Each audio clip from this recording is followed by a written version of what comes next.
Hey there! Are you a crime scene investigator, law enforcement officer, or forensic scientist looking for a Facebook community that understands you? Check out Taction USA's forensic product groups. You'll find blogs, articles, information, and community. For those of us in the investigative field, there are not many lines of support out there, but Taction USA is a company that was founded by law enforcement for law enforcement. Subscribe today to get access to exclusive content. Just look for Taction USA in Facebook groups.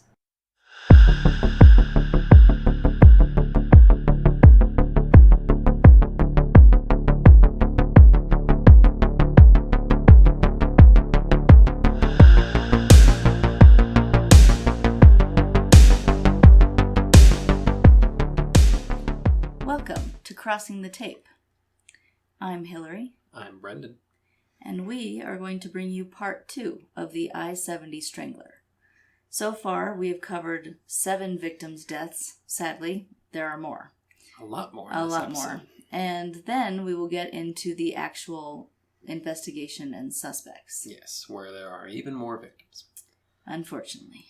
But now, thus far, as you mentioned, 7 victims, pretty much all their bodies dumped, usually naked, after being strangled to death, dumped in rural areas off of Interstate 70 in the Midwest. Mm-hmm. Different parts. It seems like a lot of it centers around Ohio, Indianapolis. Yeah. But they were all... Many of them were seen before being taken. Yes. And they were all taken from about a 4-block radius. Mm-hmm. Usually seen leaving gay bars and clubs. Mm-hmm. And most or all of the victims were known or speculated to be gay prostitutes. Right. Many of them in their teens or early 20s. Yes. So the victim has, or rather the killer has a particular victim he looks out for. Right.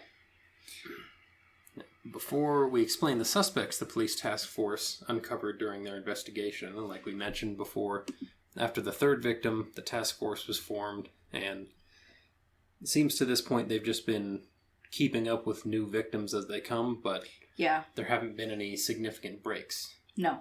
To this point. So the task force did identify some suspects, and we will discuss them as well as, again, unfortunately, several more victims.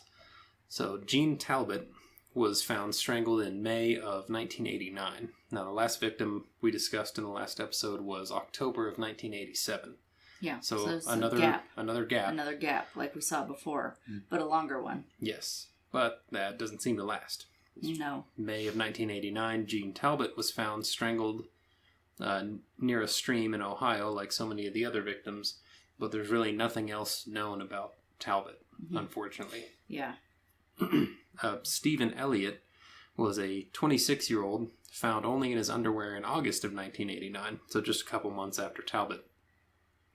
It's interesting the suspect began killing more often again. Mm-hmm. So we've seen in the past he takes a year off or a year doing something else that wasn't connected to this case. Several months usually go in between each killing. Yes. Is what I noticed in the research. Mm-hmm. Elliot was also a gay man and unfortunately a prostitute as well. Clay Boatman was 32 and the next victim of the I-70 Strangler. He was a nurse who was reported missing in August of 1990. Last seen leaving his apartment, headed to a gay bar. His body was found in a ditch by some kids who sadly came upon him. Mm-hmm. He had been strangled, and his family denied that he was gay. Which, there's a couple victims like that. Right, their family members either didn't know or insisted they weren't. Yeah. And it's not for us to say whether or not that's accurate. It's just the last person to see Clay Boatman headed out stated, well, I know he was going to this gay bar. Yeah. Thomas Clevenger Jr. was only 19 when he disappeared. He was found 1990 naked and near an old railroad track. Clevenger had a rough childhood and began a criminal lifestyle at a very young age. At 14 years old, he stabbed his school's headmaster and later was diagnosed with a learning disability. So this kid's really up against it. Yeah. He turned to prostitution to earn money His family also never believed he was gay. Possibly just found a way to make some cash with nothing else going for him in his life. Otto Becker was 42, the final victim for now, and the oldest. So, significant jump. Most of these guys are in their teens or 20s. And then Otto was 42. He was found in a ditch off of a rural road in October of 1991. Witnesses told police he was seen with 2 unknown males the day he disappeared, and many said they saw him being held down. Investigators attempted to identify those 2 men, but couldn't confirm the identity of either. So now it's time for us to get into the suspects of these murders and why this case is considered unsolved. But first, a word from the good people of the National Investigative Training Academy. If you are looking for a career change or to expand your knowledge in an already established one, look no further than the National Investigative Training Academy. The National Investigative Training Academy, or NITA, N-I-T-A, has well over 100 courses with 70 professional development ones alone. NITA is constantly adding to their course catalog, and courses are focused on private investigation and security fields. Whether you would like to become a private investigator or you need continuing education for your investigative or security career, the National Investigative Training Academy is for you. All courses offered are 100% online and do at your own pace. Once completed, you will receive a certificate in that course. Sign up today at investigativeacademy.com. Make sure when you sign up for your courses, you mention we sent you there. We encourage you to get the best investigative and security training possible today. When you sign up, mention our brand ambassador code, BA2367. That's BA2367, and you can find those courses at investigativeacademy.com. Look for links in our show notes as well. By the early 1990s, police investigated several potential suspects, including an Indianapolis rapist who victimized several young boys and admitted to paying Dale Boyd Baker for sex. He was one of the early victims. Mm-hmm. Baker was the strangler's 3rd victim. This man denied killing Baker, and eventually passed a polygraph test and was ruled out as the killer. So he did have some involvement with Dale Boyd, but he was not the man who killed him. Police also looked into a convicted serial killer from Illinois who was on death row for similar murders. As additional murders were being linked to him, the serial killer offered to confess all of his crimes in the hopes of avoiding execution. He eventually detailed 21 murders, but none of those victims were those of the I-70 strangler. Yikes. So this is just a totally separate dude with 21 kills.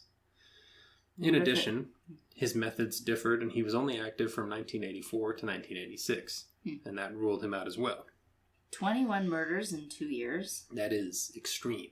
Yeah. Eventually, police landed on another suspect in 1998, after receiving a tip regarding the unknown man seen with Michael Riley just prior to his disappearance. Which we pointed out in the first episode of this, that was important. Riley was last seen leaving with someone. Some guy. And now, all these years later in 1998, a person realized, hey, the guy he was with was... Well, the tipster recognized him as someone who had made headlines just a couple years before 1998.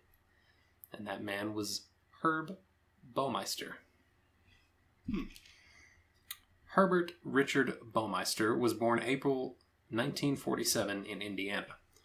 Herbert's childhood was generally normal, but as he grew, he began exhibiting odd behavior. Herb had a fascination with playing with dead animals and seemed to take a gross interest in human urine, discussing with schoolmates how he pondered what urine tastes like. Ew. Yeah, strange behavior. The dead animals I've heard of before with killers, obviously. It escalates, they start torturing animals, and it escalates.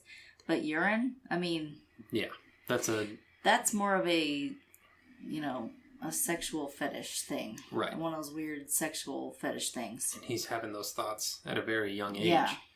I didn't find anything that said he killed or tortured the animals, but he enjoyed playing with the dead ones. Animal carcasses, even scooping up a dead bird he found on the way to school and putting it on his teacher's desk as a prank. Those things carry disease, Herbert. I was just going to say, my mom always told me, don't touch if there's a dead bird, if you have to move it out of the way, move with a stick. Yeah, knock it away with something else. Now, Herb's parents saw this as concerning behavior. His dad was, after all, a medical doctor. And he had Herb tested for mental illnesses. And it was determined Herb was schizophrenic and had at least 2 personalities. Oh, dear. At least. He was antisocial throughout high school, and he eventually dropped out of college. But that didn't hold him back forever. After a few years of spinning his wheels, Herb got a job with the Indianapolis Bureau of Motor Vehicles. His odd traits seemed to worsen during this time, as he would often ramble nonsensically to his coworkers and even urinated on his boss's desk as a joke. What? And they kept him there? That's the thing. I'm like, he didn't get fired? I don't know if the boss didn't realize, just thought there was a funny smell in the room, nobody ratted on him. Somebody brought their cat. But everybody, like, it wasn't a secret that I Herb went in Dave's office and peed on his desk. It's weird. Yeah. But I guess the 70s were a different time, man. Now, in 1971, during his time at the BMV, Baumeister met and married a woman named Julie Sater, and later had 3 children with her. Herb's antics worsened as the 70s progressed, and he would lose his BMV position, not for urinating on the boss's desk, but because he decided to take a letter addressed to the Indiana governor's office and urinate on that before sending it. So he's sending pee to the governor's office. That got him fired. Yeah. And they said, all right, Herb, that's too much. The desk is one thing. Nobody liked Dave. But this, too much. Now, in the late 80s... I'm also surprised at, like, how many... I don't know. Because those are only the stories that we know about with his behavior. Right. How many things did Weird he do interactions that he just got a pass? Right. That none of his... the friend that witnessed it was never contacted for any of this research or any of the books written about him. How many funky things did he do? If we know for a fact he peed on a letter to send to the governor. Right. Now, in the late 80s, Herb and Julie opened their own thrift store after Herb gained some experience working in a similar store once he left the BMV, or was, thrown out on his rear. Soon, a second store was open, and the couple quickly became respected business people in their area. They purchased a large manor called Fox Hollow in 1991, and life was beautiful. Until it wasn't.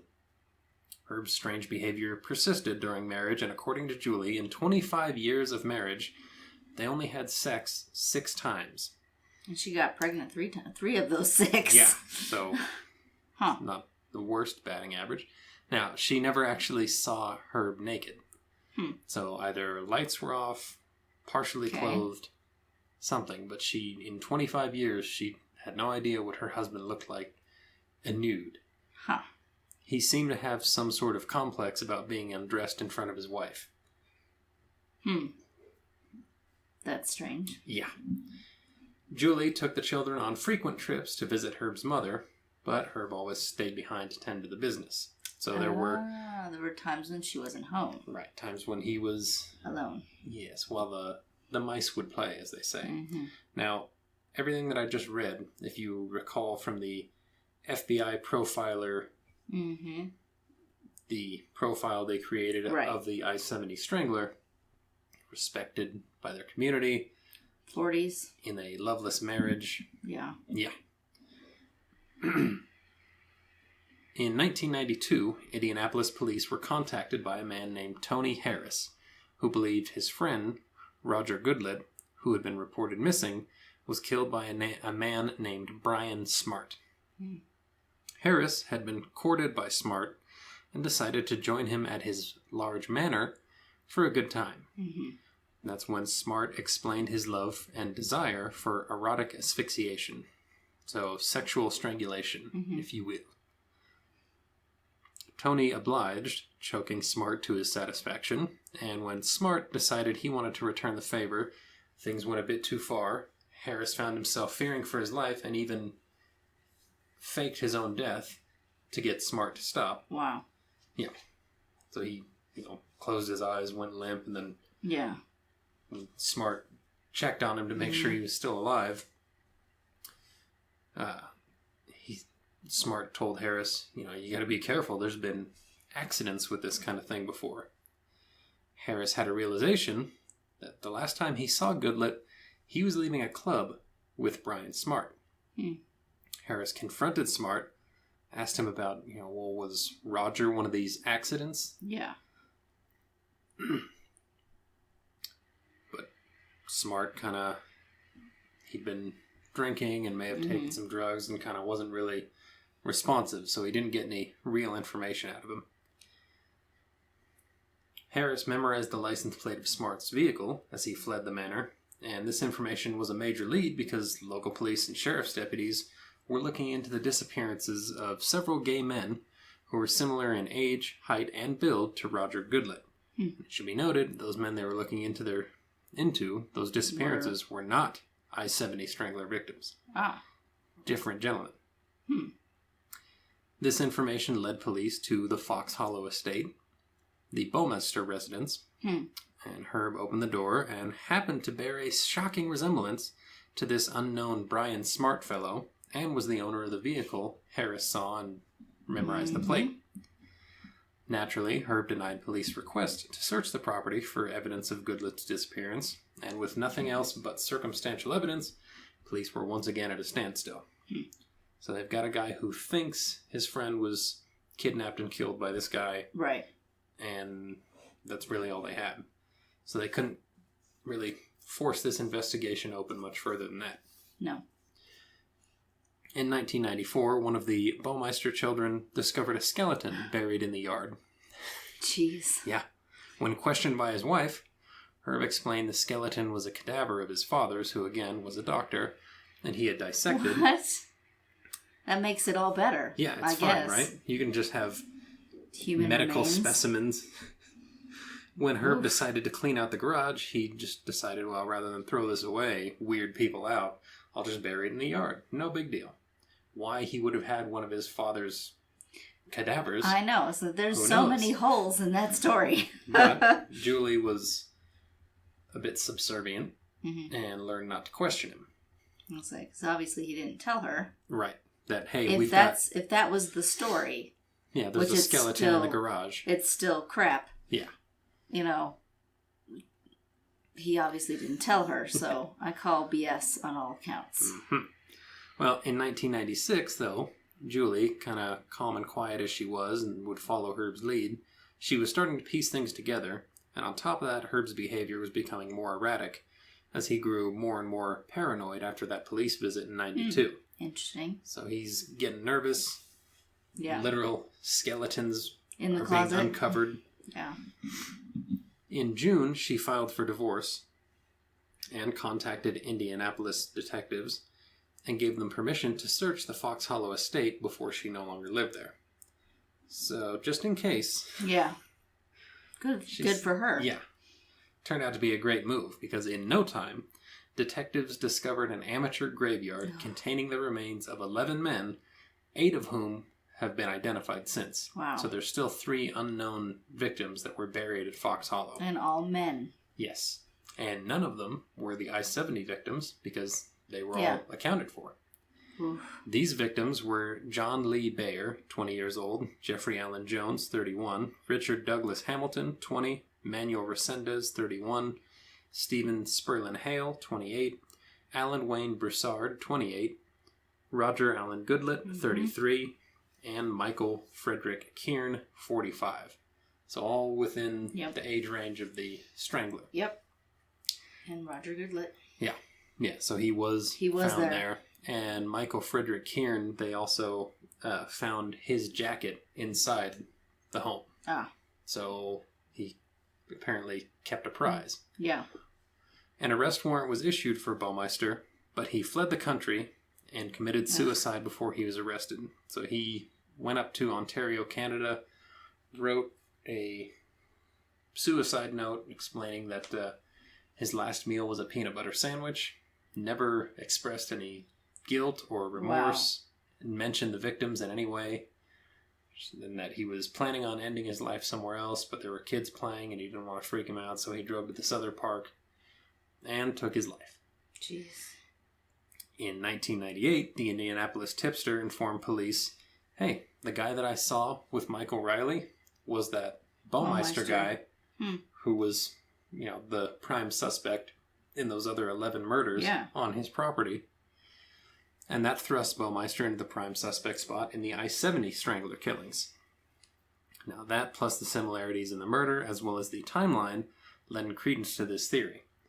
Because investigators allege that, the I-70 killings, they ended just before Baumeister moved into Fox Hollow, where he started burying victims. Yeah, he changed where he left them. Right, so instead of dumping them, just leave them in the yard. So it should be noted the pattern of when each victim was killed, like you mentioned before, June, August, October are the most common months. Yeah.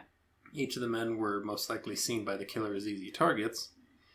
They led secret lives and were estranged from their families many times. And sadly, the killer, which authorities were fairly confident was Herb in both accounts, was never convicted. Which, again, we can't call him guilty because he was never found guilty in court. No, but I would say you've got 11 gay young male prostitutes in your yard, buried in your yard, or at least many of them were, and the timeline matches up, his description matches up, everything lines up with the I-70 strangler as well. See, and I'm curious about not with the